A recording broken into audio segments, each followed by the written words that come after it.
하나님 말씀은 욥기 11장입니다. 욥기 11장 1절로 20절까지 말씀 교독하겠습니다. 나아마 사람 소발이 대답하여 이르되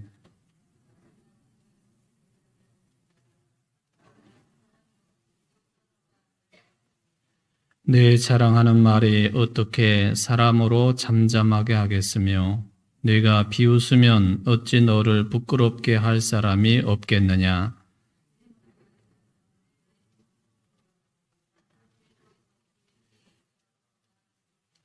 하나님은 말씀을 내시며 너를 향하여 입을 여시고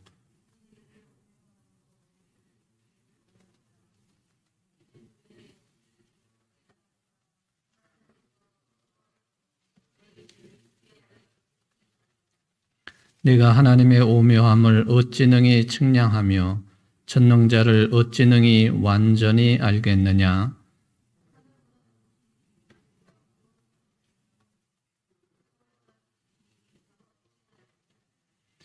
그의 크심은 땅보다 길고 바다보다 넓으니라.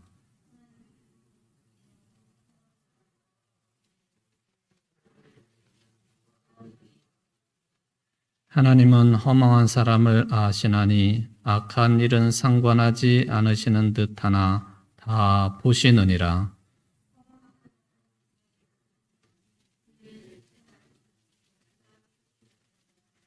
만일 내가 마음을 바로 정하고 주를 향하여 손을 들 때에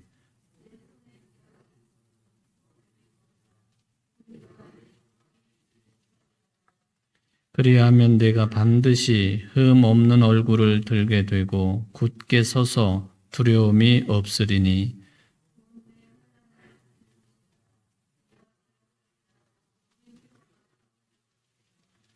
내 생명의 날이 대낮보다 밝으리니 어둠이 있다 할지라도 아침과 같이 될 것이요.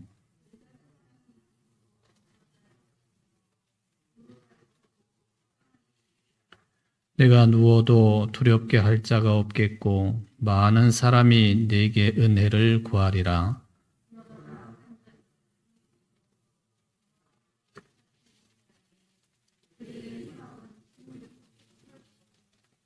아멘. 네, 우리가 몇 주간에 걸쳐서 9장, 10장 욥을 찾아온 두 번째 친구의 충고에 대해서 욥이 보인 반응 이제 두 장에 걸쳐서 살펴보았고요. 오늘은 이제 욥기 11장입니다. 이제 세 번째 친구라고 할 수 있는 사람이 욥에게 이런저런 말을 하는 내용이 기록이 되어 있습니다. 그 사람은 라마 사람 소발이라 그렇게 이제 안내가 되고 있죠. 욥기 11장인데 욥기 전체를 보면은 욥기서가 몇 장까지 되어 있는가? 여러분들이 대답을 잘 안 하시니까 그냥 내가 42장까지 되어 있죠, 욥기가? 그러니까 11장 정도까지 왔으니까 한 25% 정도 진행이 된 거라 그렇게 보여집니다. 분량으로 따지면 42장 가운데 오늘 11장을 우리가 보고 있는데 오늘하고 다음 주 한 수요일 또 늦어지면 한 주간 더 할 수가 있겠습니다. 오늘 이 11장은 읽으신 대로 이제 20절까지 되어 있습니다. 길지 않다라고 평가가 되어지고요. 9절로 보면은 20절이 되겠는데, 각 절마다 이게 이제 길지가 않은, 그러니까 전체 분량으로 봐도 그렇게 길지 않은 그런 장이라고 볼 수가 있겠습니다. 욥기는 기본적으로 욥과 친구들 사이에 논쟁이라고 표현할 수가 있겠죠. 논쟁이지만 무슨 과학을 논하거나 수학을 논하거나 윤리 도덕을 논하거나 일반 사회에서 볼 수 있는 그런 학문 분야를 논하는 것이 아니고 이제 신앙을 논한다. 그런데 가볍게 이야기해 보면은 좀 신앙을 논한다 그렇게 볼 수 있겠는데 그 정도는 넘어서는 것 같아요. 그래서 신학을 논한다 그렇게 표현해도 크게 틀리지 않을 것 같습니다. 신학을 논하고 있다. 욥과 그리고 친구들 사이의 논쟁이다 하는 것이죠. 구조적으로 보면은 예나 지금이나 여러분들이 이제 이웃과 생활을 하거나 또는 뭐 가까운 친구들과 이제 생활을 하는 그런 모습들을 생각을 해보면은 이제 비슷한 구조라고 볼 수 있어요. 내용은 상당히 차이가 있을 수 있지만은 구조로 보면은 비슷한 구조로 볼 수 있습니다. 그게 뭐냐면은 욥의 친구들이 나타나가지고 실은 친구들이 욥이 망하라고 하는 말은 아니에요. 잘못되라고 하는 말도 아니에요. 욥이 잘 됐으면 하는 그런 마음을 가지고 충고하고 또 이제 오늘 같은 경우에 보면은 욥의 생각과 이야기를 여기 소발이라고 하는 사람이 계속 언급을 하지 않습니까? 일종의 그 비난으로 말하기는 조금 그렇고요. 비판, 충고 또는 비평 뭐 이런 것들로 그 구조가 이루어져 있다. 이 친구들이 이렇게 충고하고 또 비판하고 비평하고 여기에 대해서 욥이 반응을 보이고 이게 이제 왔다 갔다 하는 것이죠. 그런 구조로 욥기 거의 전체가 흘러가고 있다 하는 것입니다. 자, 질문을 던져보면은 욥하고 친구들 사이에 이런 그 논쟁에 아주 뚜렷한 마치 무슨 떡을 손에 쥐는 것처럼 그 해답이 분명하고 명쾌하게 이게 주어질 수 있겠는가 하는 질문입니다. 여러분들이 한번 생각을 좀 해보셨으면 좋겠습니다. 근데 제가 볼 때에는 지금 이제 3명의 친구까지 등장을 해가지고 논쟁을 벌이는 그 흐름들을 보면은 좀 전에 드린 질문, 이게 이런 논란의 결론이 명확하게 손에 잡히는 것처럼 그렇게 나올 수 있느냐? 저는 없다고 저는 생각을 합니다. 없는 거죠. 수천 년 전이나 지금도 마찬가지라고 볼 수 있습니다. 예를 들면 이게 어떤 논쟁으로 이야기할 수 있느냐 하면은 어떤 사람들은 하나님이 없다고 그래요. 또 그에 비해서 우리들은 하나님이 계시다고 그러고 이게 그냥 우리는 교회 안에서 같은 신앙 공동체 생활을 하니까 그런 논쟁을 벌일 이유가 없잖아요. 만약에 오늘 기도하신 권사님이 우리 장로님이나 다른 권사님들에게 하나님이 계시다고 믿으세요? 그렇게 물어보면 그거 큰일 날 일이에요. 이게 권사님이 무슨 이런 질문을 하나, 이게 신앙이 없는 분인가 그런 생각을 금방 하게 되죠.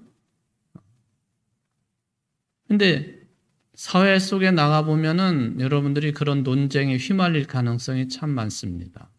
하나님이 우리는 계시다고 믿는 사람들이고 아예 이것도 저것도 모르는 사람들은 하나님이 안 계시다고 주장을 한단 말이죠. 누가 이길 것 같아요, 여러분? 여러분이 당사자가 돼가지고 안 믿는 사람하고 하나님이 계신가 안 계신가 하는 문제 가지고 논쟁을 벌인다고 하면은 누가 이길 것 같아요? 저는 우리 믿는 사람들이 진다고 생각해요. 그 진다고 보는 그 이유 중에 하나는 화가 나거든요, 일단.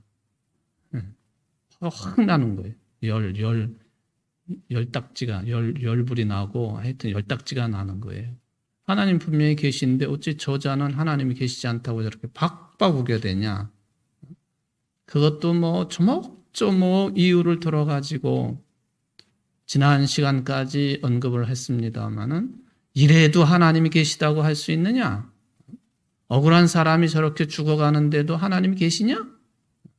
이유 없이 저렇게 아픈 사람이 있고 뭐 억울한 일을 당하고 또 생각하지도 않았던 사건, 사고에 휘말리게 되고 법 없이도 살 수 있는 사람들이 왜 저렇게 고난 가운데 있으며 그래도 하나님이 계시냐? 여러분 뭐라고 답변하실 수 있어요? 그게 말이야 우리 목사님이 얘기하는데 그게 신정론이래. 신정론. 그러면서 얘기하면 그 사람이 이해를 하나요?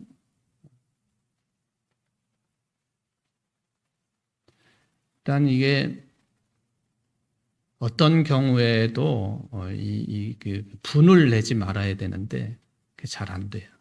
신앙적인 논쟁에 붙어버리면 쉽지 않습니다. 이게 하나님의 존재 유무, 이 논쟁은 끝이 날 수 있는 문제는 아닌 것 같아요.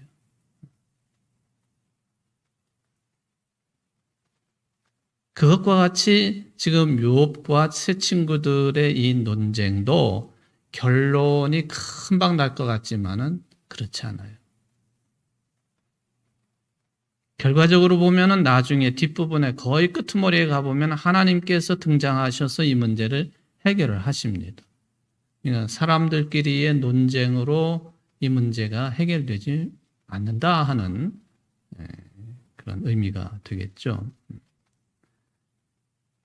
하나님이 이렇게 나중에 말씀을 주심으로 모든 것이 일단락이 되는데 욥과 친구들이 그러면은 서로 이렇게 경론을 벌이고 논쟁을 하고 이게 친한 친구들 사이인가 하는 그런 의구심이 들 만큼 심각한 그런 논쟁을 벌였는데 하나님이 어느 쪽을 지지하셨을까? 이것도 참 재미있는 질문인 것 같아요.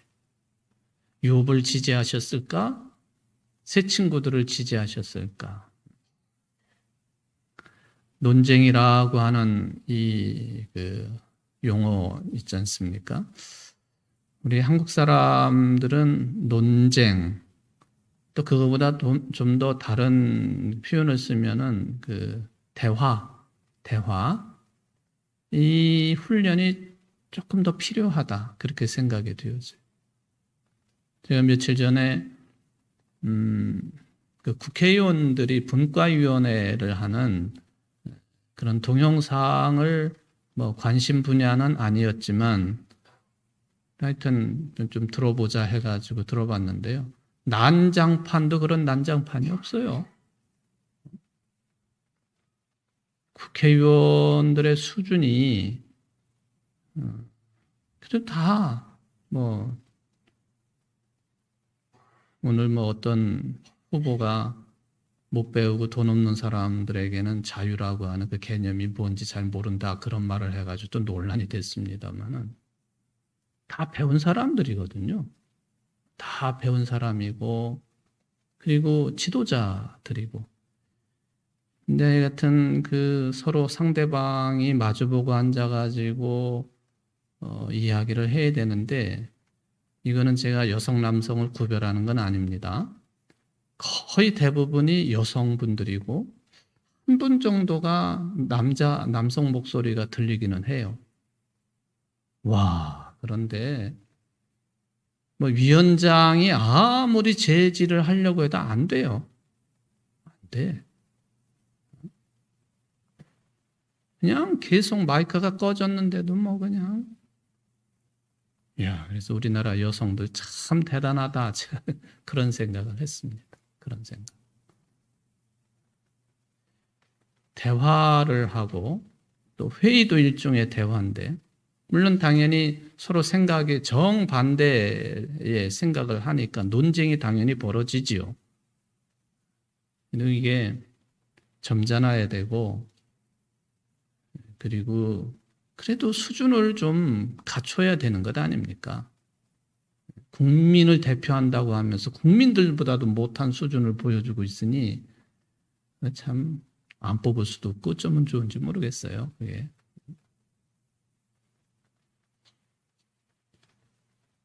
이 논쟁과 대화 중에 특히 우리 그리스도인들이 조금 조심을 해야 될 것은 어떤 경우에도 이게 그냥 분을 표출을 하는 거 이거 훈련이 잘 돼야 된다는 거죠. 뭐 그건 목사인 저도 해당이 되는 거고 여러분들도 마찬가지예요. 회의를 하다가 보면 그럴 수도 있겠고 또 가정에 돌아가서 부부지간의 대화를 하다가 보면 또 뭐 부모 자식 간의 대화를 하다가 보면 저도 할 말이 없는 사람입니다만은 어쨌든 이게 분을 그렇게 적극적으로 표출하는 거 이거는 참다운 대화의 모습은 아니다 하는 그런 생각을 들어서 좀 잠깐 말씀을 드렸습니다. 자, 욥과 친구들 사이에서 하나님은 어느 편이실까?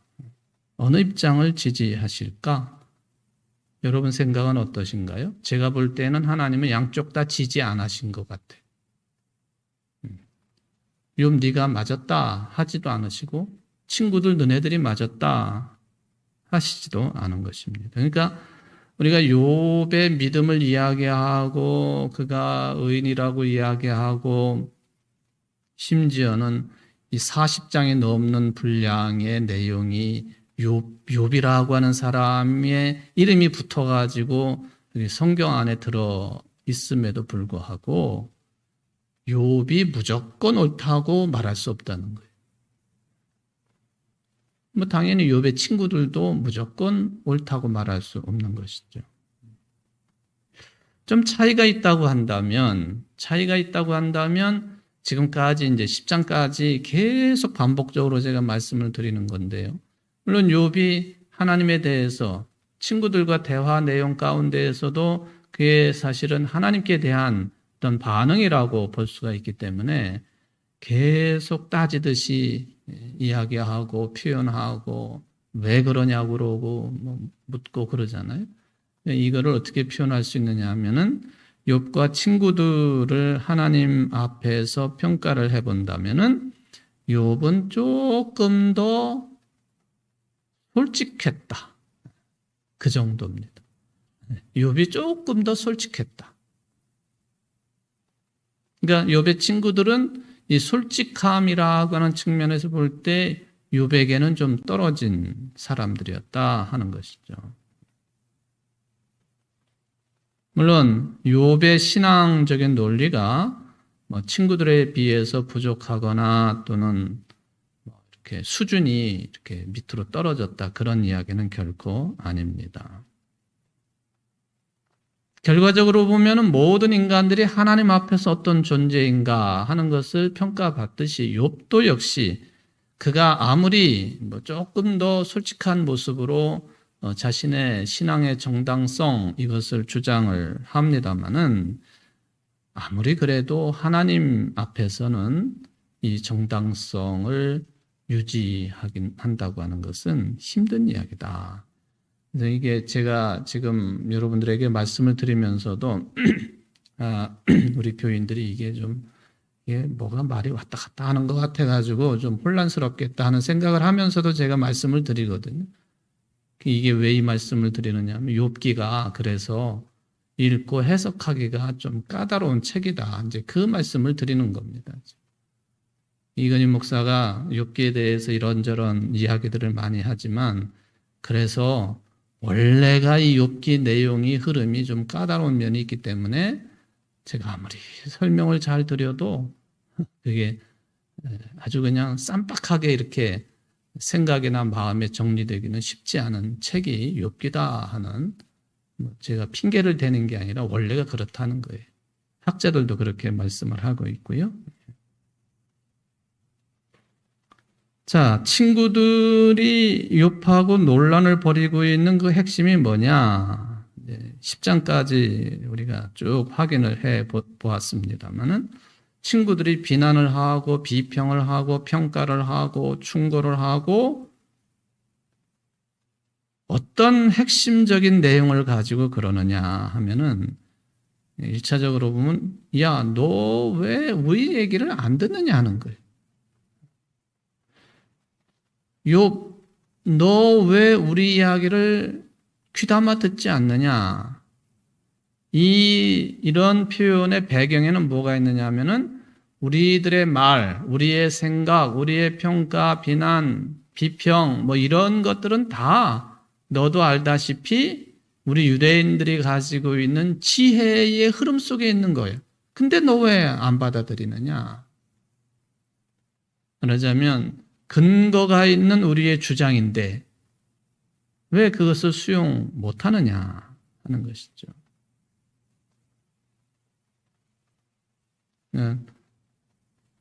내가 너 좋으라고, 당신 좋으라고 하는 얘기인데 왜 안 받아들이십니까? 이런 표현과 비슷한 것이죠.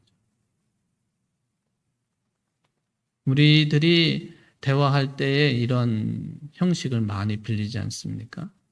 너 좋으라고 하는 얘기야. 그 자주 쓰잖아요. 내가 너 나쁘게 되라고 하는 얘기인 줄 아냐? 너 좋으라고 하는 얘기야. 이제 친구들이. 그러니까 욥이 이렇게 받아들이지 아니하니까 욥은 아주 고집불통인 사람으로 비추어질 수가 있습니다. 또 하나가 뭐냐 하면은 욥 너한테는 상당한 문제가 있어. 그렇기 때문에 이게 죄의 문제죠. 그렇기 때문에 지금처럼 하나님의 징계를 받은 것 아니냐. 요 이제 뒤에 내용이 핵심이에요. 근데 왜 너는 그걸 인정을 안 하느냐 하는 거죠. 첫째 내용은 뭐 좀 그 사람과의 관계성 속에서 표현할 수 있는 그런 흐름이라고 한다면 두 번째 내용은 욥과 하나님과의 관계를 지적하는 것이죠. 네 지금 꼬라지를 보니까 너 죄 지었으니까 이런 지금 현실 아니냐? 근데 왜 너 그걸 인정을 하지 않니? 하나님 앞에서 왜 인정하지 않니?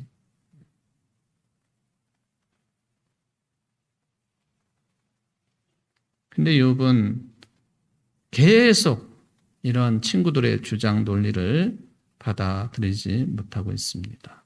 오늘 이제 11장에서도 그런 비슷한 표현들이 있습니다만 끝까지 자신의 결백을 주장을 합니다. 친구들은 그게 문제라고 계속 지적을 하고 있고 나는 결백하다고 계속 욥은 주장을 하고 있고 양자가 계속 충돌을 일으키는 것이죠. 좀 전에도 말씀을 드렸지만 욥이 무조건 다 옳은 건 아니에요. 그건 분명합니다. 오늘 표현해 보면 말을 많이 한다 하는 그런 표현이 있지 않습니까? 자기가 많은 말을 하고 있지만 도대체 왜 이런 일이 벌어졌는지 모르는 거예요. 왜 이런 상황이 벌어졌는지 그걸 모르는 거예요. 왜 이렇게 죽고 또 빼앗기고 아프고 또 사랑하는 사람이 떠나고 왜 이런 일이 벌어졌는지를 모른다 하는 것이죠. 네가 잘못해서 그렇게 된 거다. 지혜 문학이라고 그랬죠. 욥은 나는 도저히 모르겠다. 왜 이런 일이 벌어졌는지 받아들일 수 없다. 그래서 욥이 조금 더 솔직하다 하는 그런 이야기를 드렸습니다. 욥의 이런 문제들, 고난, 고통, 당혹스러움, 이게 이제 성경의 기록이니까 우리가 읽으면서 욥이 그랬구나. 그래서 기도할 때도 욥의 고난을 이야기하고 또 설교를 통해서도 가끔 듣기도 하고. 근데 솔직히 말씀을 드리면 욥처럼의 이런 고난이 우리에게는 그렇게 현실적이지는 않아요. 다른 말로 말하면 내 문제로 이것을 받아들이기는 쉽지 않다는 거예요. 물론 살다가 보면은 예상하지 못한 어려움, 말로 다 표현할 수 없는 슬픔, 이 일을 어떻게 해석을 해야 되나 하는 그런 극단의 모습들이 우리에게 다가오기는 합니다만은 욥 정도는 아니다 하는 것이. 그러니까 욥의 이 상황이 우리에게 현실적이지 않은 구석이 분명히 있기는 합니다. 근데 이제 나는 그렇다 할지라도 우리 주변에 살아가시는 이런 분들, 모든 이웃들이나 뭐 동료들이나 아는 사람들 또는 모르는 사람들 또는 간접적으로라도 뭐 뉴스를 통해서 사건 사고에 관한 이야기들을 전해 들으면서 이게 이런 거구나 하고 간접적으로나마 이것을 체험할 가능성은 참 많죠. 예를 들면은 뭐 교통사고에 관한 이야기 들어보면은 이 어떻게 술을 잔뜩 먹은 트럭을 운전하는 사람에 의해서 한 식구가 승용차를 타고 가다가 이게 뭐 다 죽을 수도 있겠고, 부부와 딸이 타고 가다가 부인과 딸은 죽고 남편은 위중한 상태에 있고,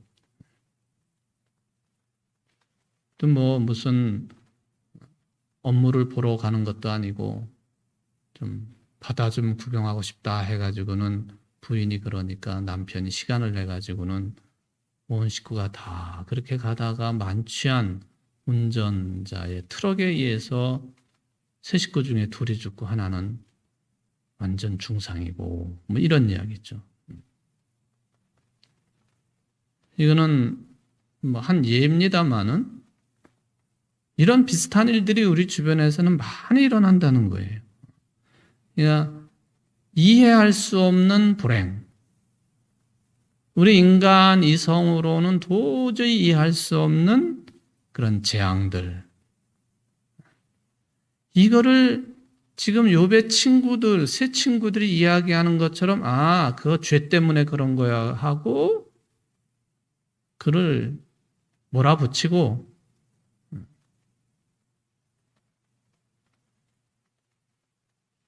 그렇게 때려버릴 수 있느냐. 인간의 삶의 깊이를 다 들여다보지 못한 상태에서 그냥 입에 배어 있으니까 습관적으로 그건 죄 때문이에요. 어느 나라가 자연재해를 심각하게 겪었다고 한다면 그 나라는 말이야 그 무슬림들이 많아서 그래. 이슬람교를 믿는 국가라서 그래. 뭐 힌두교 국가라서 그래. 그래가지고 많은 사람이 저렇게 죽는 거야. 그거 하나님의 뜻이야. 믿지 않으니까 그게 하나님의 섭리가 그렇게 펼쳐지는 것이고 하나님이 그렇게 그런 방법으로 깨달으라고 징계를 하시는 거야 하는 기독교인들이 우리나라에는 꽤 많다는 거죠.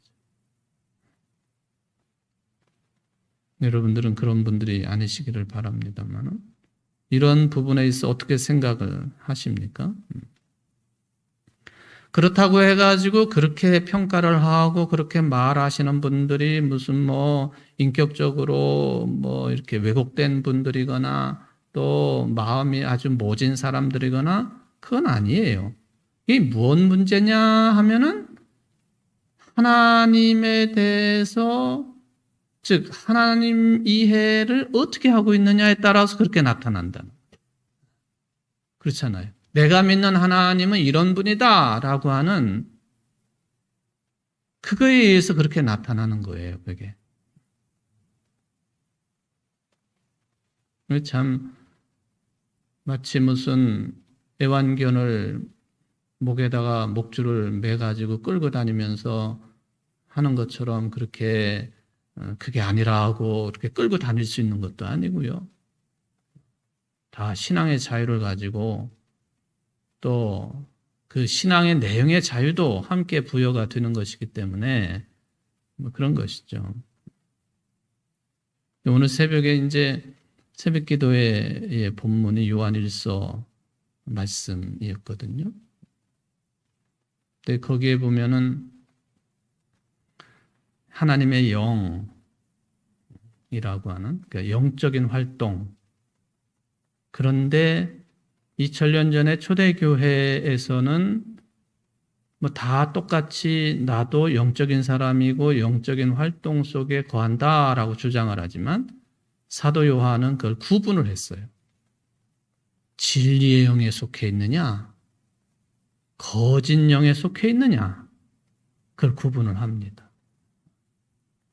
근데 그때 당시에 초대교회를 힘들게 했던 그런 기준을 내세울 수밖에 없었던 현실이 뭐였느냐 하면은 그거죠. 예수님이 이제 그리스도로 이 땅에 오셨는데 그 예수님이 사람의 몸을 입고 오신 것, 성육신이라고 하는 이것을 있을 수 없는 일이라고 주장하는 사람들이 굉장히 많았다는 거죠. 그런 사람들을 이제 영지주의자들이라고 부르잖아요. 영지주의자들. 사도 바울의 말씀 가운데 보면은 이런 주장들을 염두에 두고 예를 들면 영과 육 이것을 구분하는 듯한 그런 표현들이 굉장히 많거든요. 이게 영과 육을 구분하는 이런 논법 또는 이런 주장, 이런 신앙관에 매몰되어 있는 사람들이 영지주의자들이에요. 히브리적인 신앙관은요, 이 둘을 통합하는 신앙관이거든요. 구분하지 않아요. 이렇게 영과 육, 말하자면은 형이 상학이냐, 형이 상학이냐, 하학이냐, 뭐 그거죠. 우리의 생각, 눈에 보이지 않는 생각이나 영적인 활동이나 이런 것들은 높이 평가가 되어지는 것이고, 눈에 보이는 뼈와 살과 물로 이루어진, 피로 이루어진 이 몸뚱아리는 악한 것이고, 천한 것이고, 어떻게 메시아이신 예수님께서 이 천한 몸을 입고 이 땅에 오실 수가 있느냐? 네. 지난주에 제가 설교 시간에 부처가 동서남북 대문을 나서가지고 본 게 있다 했는데 생로병사의 이 고난, 고통 가운데 이거는 운명적으로 거기에 거할 수밖에 없는 늙고 병들고 죽을 수밖에 없는 이 몸뚱아리를 어떻게 메시아가 입고 올 수 있느냐. 그러므로 그것은 그렇게 보일 뿐이지 실제적으로는 영적인 존재일 뿐이다. 그러니까 예수님의 마태복음 16장에서 베드로가 주님에 대한 신앙 고백을 하면서 주는 그리스도시요 신적인 존재란 말이죠. 하나님의 아들, 이게 말하자면 인간으로서의, 그러니까 신인이라고 하는 그런 면을 예수님이 입고 계신데 이 사람들은 인간의 모습은 완전히 부정을 하죠. 이걸 소위 말하면 가연설이라, 그렇게 보일 뿐이지 실제적으로는 그게 아니다라고 주장하는 것이죠. 이런 사람들이 교회 안에 아주 깊게 침투가 되어 있어요.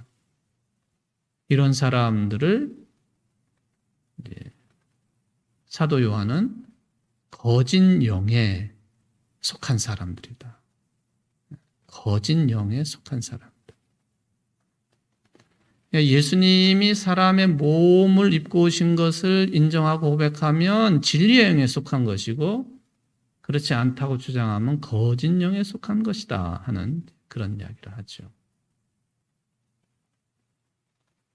좀 전에 제가 말씀을 드렸던 그런 예기치 못한, 이해할 수 없는 재앙과 불행들을 무조건적으로 그 사람들이 지은 죄 때문에 나타나는 결과라고 주장하는 그것이 어떤 영에 속한 판단이고 활동이냐,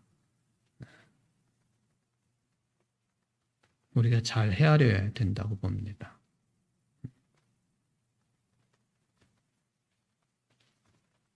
그러므로 지금까지도 그랬지만 앞으로도 계속 욥기를 다루면서 또 하나의 핵심이라고 말한다면은 이 양자 간의 논쟁의 핵심은 뭐냐 하면 여전히 하나님은 누구이신가예요. 하나님은 어떤 분이시냐 도대체. 그게 논쟁의 핵심이 될 수밖에 없습니다. 친구들은 자기네들 논리를 가지고 신앙 논리를 가지고 이야기하고 있고 욥은 계속 튀지요. 욥이 그렇다고 해가지고 이거다라고 그렇게 분명하게 이야기하는 것 같지는 않지만 계속 질문을 하고 따지면서 정말 하나님이 그런 분이십니까?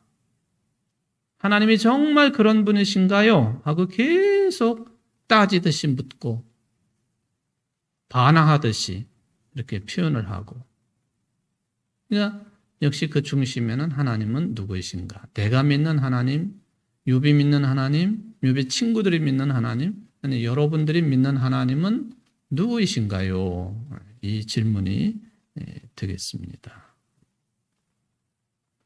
욥의 친구들이 그렇게 신앙 고백하고 뭐든지 간에 벌어지는 일, 부정적인 일들은 원인이 죄 때문이다라고 그렇게 말을 하는 쪽에 하나님이신지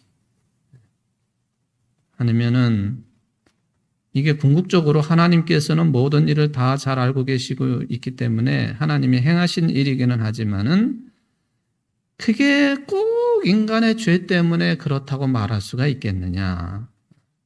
그 나는 잘 모르겠어요 하고 질문하고 따지는 욥과 같은 입장의 하나님.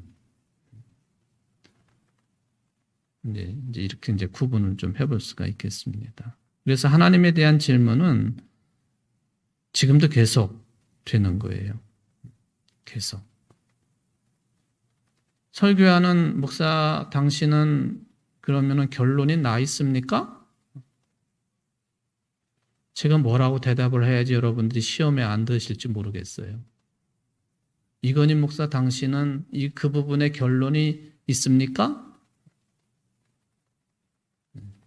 그저 제가 드릴 수 있는 말씀은 하나님 앞에서 내가 교만해서는 안 된다 하는 거죠.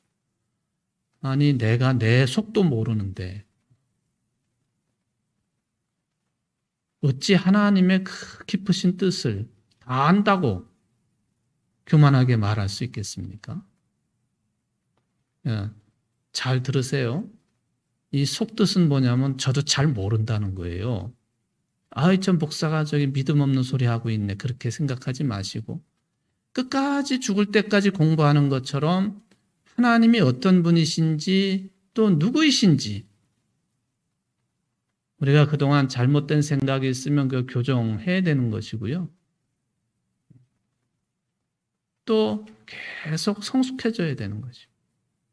사도 바울의 말씀처럼 그런 태도가 바람직하고 그게 겸손한 태도가 될 것이다 하는 것이죠.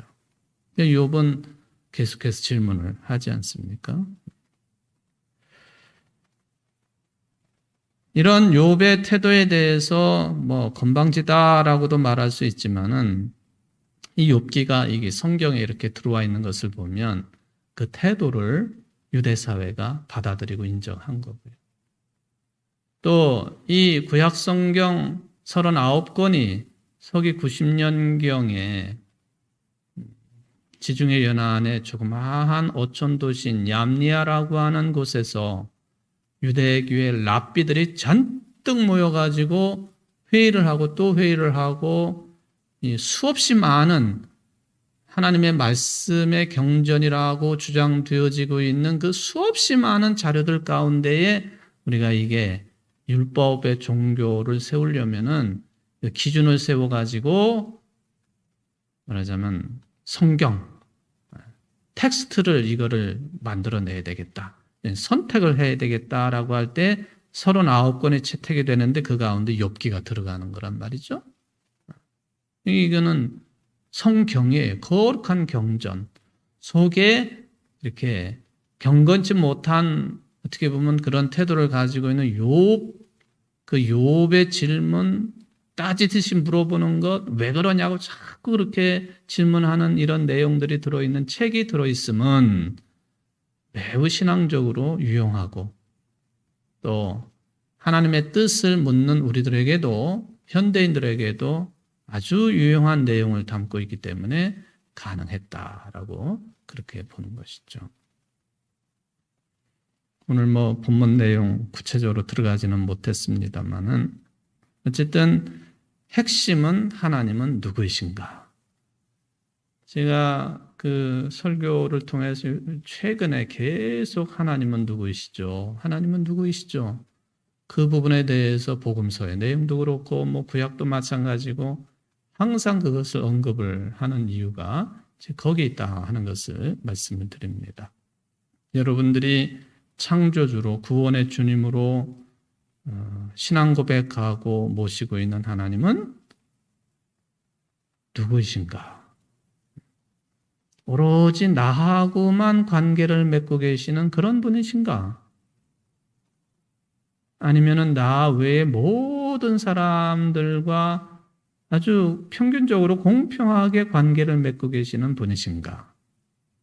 또 그걸 넘어서서 믿지 아니하는 사람들에게도 비를 내리시고 햇빛을 비추시는 하나님이라고 할 때에 아니 내가 믿고 있는 하나님의 신앙관이 너무 편협한 것은 아닌지 더 깊이에 들어가야 되는 것은 아닌지 여기까지 제가 질문을 드리겠습니다. 기도하십시다. 사랑의 하나님 아버지, 오늘도 우리는 하나님이 누구이신지 어떤 분이신지 욥처럼 질문을 합니다. 은총의 하나님, 우리가 이렇게 질문하고 또 생각을 자꾸만 더 넓게 펼치는 것은 우리의 신앙을 무너뜨리려고 하는 것이 아니라 우리의 신앙이 좀 더 성숙해지고 깊어지고 하나님께 가까이 다가서기 위한 과정인 줄 믿습니다. 욥이 그러했습니다. 모든 것을 다 잃고 그저 겨우 생명만 유지하고 있는 욥에게 그는 질문할 수밖에 없었고 따지듯이 하나님의 뜻을 물을 수밖에 없었습니다.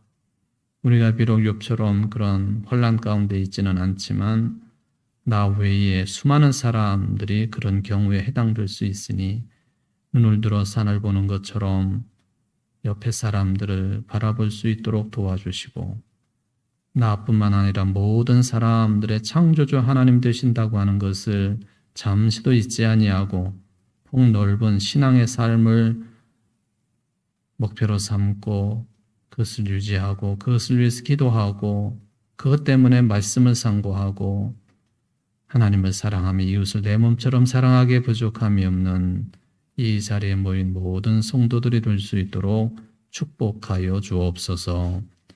예수님의 이름으로 간절히 기도하옵나이다. 아멘.